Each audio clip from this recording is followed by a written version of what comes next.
अमिताभ बच्चन को सदी के महानायक का तमगा हासिल करवाने में उनकी रौबदार आवाज़ और बेहतरीन संवाद अदायगी का एक अहम योगदान रहा है। और बात अगर अमिताभ बच्चन के संवादों की यानी डायलॉग्स की हो तो ये डायलॉग ज़रूर जहन में आता है। हम भी वो हैं जो कभी किसी के पीछे नहीं खड़े होते, जहाँ खड़े हो जाते हैं लाइन वहीं से शुरू होती है। तो आज के इस बेहद ही दिलचस्प वीडियो में हम आपको इसी डायलॉग से जुड़ी फिल्म कालिया के बनने के पीछे की वो सच्चाई बताएंगे जो आप शायद ही जानते होंगे। तो फिर आप चैनल को सब्सक्राइब करके वीडियो को पूरा देखते रहिए। व्यूअर, कालिया मूवी रिलीज़ भले ही 80 के दशक की शुरुआत में हुई थी, लेकिन इसकी नींव 70 की दशक की शुरुआत में ही पड़ गई थी।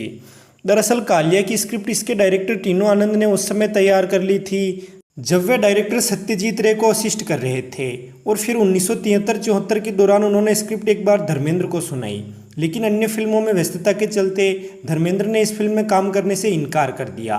लिहाजा फिर टीनू आनंद ने एक अन्य स्क्रिप्ट में अमिताभ बच्चन और ऋषि कपूर को लेकर दुनिया मेरी जेब में टाइटल से एक फिल्म धरातल पर लेकर आए।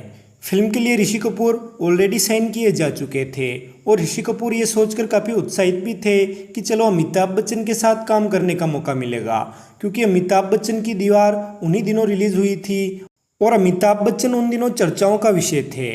लेकिन अमिताभ बच्चन उन दिनों काफ़ी बिजी भी थे, इसलिए टीनू आनंद उन्हें साइन नहीं कर पा रहे थे।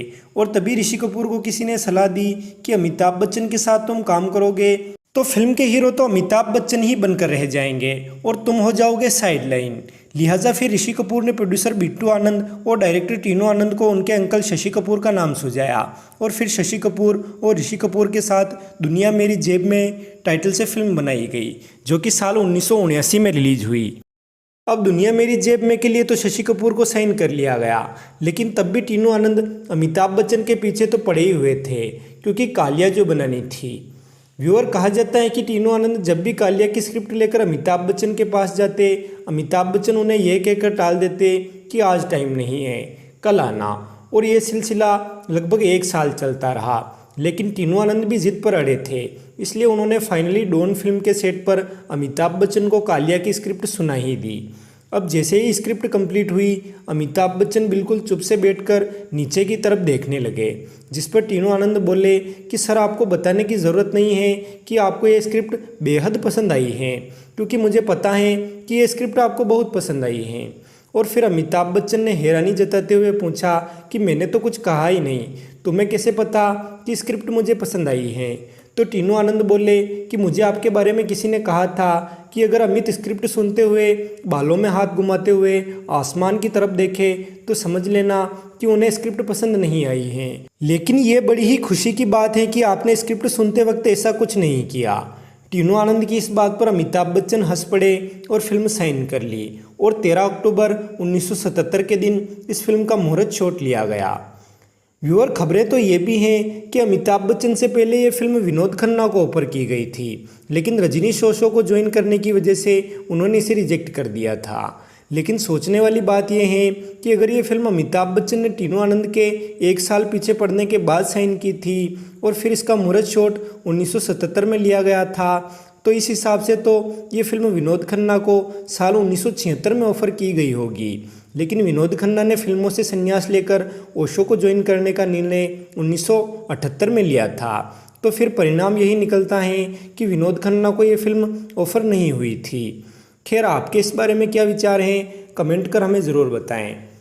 अब फिल्म का मुहूर्त शॉट तो साल 1977 में ही ले लिया गया, लेकिन रिलीज़ हुई है 4 साल बाद साल 1981 में। और इतने लंबे टाइम की एक वजह तो फाइनेंशियल इश्यूज़ थे और दूसरी वजह थी फिल्म की हीरोइन परवीन बाबी, क्योंकि कालिया की शूटिंग के समय ही परवीन बाबी को नर्वस ब्रेकडाउन हुआ था, जिसके चलते वे बहुत से समय तक इंडिया से कहीं बाहर चली गई थी, और वे वापस आएंगी या नहीं इसकी जानकारी भी किसी को नहीं थी। लेकिन फिर बहुत समय के बाद अचानक से वे लौट आई और कई फिल्मों की अधूरी शूटिंग कंप्लीट की, जिनमें कालिया के अलावा अमिताभ बच्चन की ही एक अन्य फिल्म नमक हलाल भी शामिल है।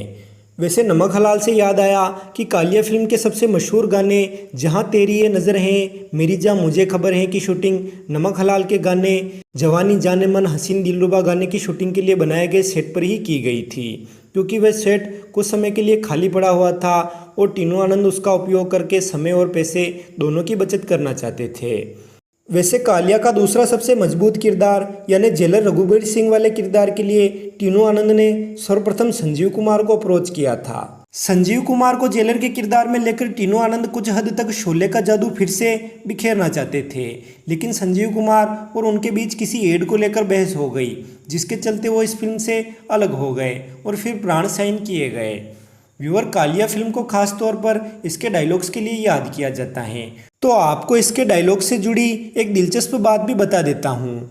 दरअसल फिल्म में ऐसे कई कलाकार थे जिन पर सीन तो शूट कर लिए गए, लेकिन बाद में डबिंग के वक्त उनकी अनुपलब्धता के चलते कई सीन्स में उन अभिनयकारों को टीनू आनंद तथा अन्य अभिनयकारों ने डब किया था। जैसे कि फिल्म के इस सीन में कालिया को 9 महीने की सज़ा सुनाए जाने के बाद जब ये वकील बना एक्टर डायलॉग्स बोलता है, तो ये उस एक्टर की ओरिजिनल आवाज़ ना होकर टीनू आनंद की आवाज़ थी। 9 महीने गुजरते हैं तो बच्चे का जन्म होता है। और फिल्म के इस सीन में जो ये गुलदस्ते की दुकान वाला आदमी दिखाया गया, इसकी आवाज़ भी एक्टर सुधीर ने डब की थी, जो कि फिल्म में रावत नामक किरदार में भी नजर आए थे। एक ही तो शौकीन है साहब, कालिया। और इसके अलावा भी फिल्म के एक सीन में अमिताभ बच्चन जो ये डायलॉग बोलते हैं, तू आतिश दोजख से डराता है जिन्हें, वो आग को पी जाते हैं पानी करके। इस डायलॉग को लेकर अमिताभ बच्चन और डायरेक्टर टीनू आनंद के बीच इस कदर तन गई थी कि अमिताभ बच्चन ने पहले तो फिल्म छोड़ने की और बाद में तो एक्टिंग तक छोड़ने की धमकी दे दी थी।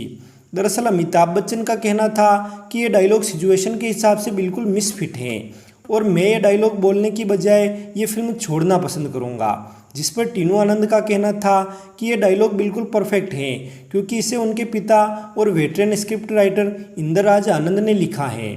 लिहाजा फिर अमिताभ बच्चन ने कहा कि ठीक है, आप कहते हैं तो मैं ये डायलॉग बोल देता हूँ, लेकिन मैं ये दावे के साथ कह सकता हूँ कि पब्लिक इस डायलॉग को कभी पसंद नहीं करेगी और हो सकता है कि इस डायलॉग के लिए हमें जनता से माफ़ी भी मांगनी पड़े, और अगर ऐसा नहीं हुआ तो मैं ये एक्टिंग करना छोड़ दूँगा। लेकिन फिल्म की रिलीज़ के बाद जब इस डायलॉग पर पब्लिक का कोई रिएक्शन नहीं आया तो भी अमिताभ बच्चन ने एक्टिंग नहीं छोड़ी और ना ही उन्हें किसी ने एक्टिंग छोड़ने के लिए कहा, क्योंकि तब तक सब लोग इस बात को भुला चुके थे।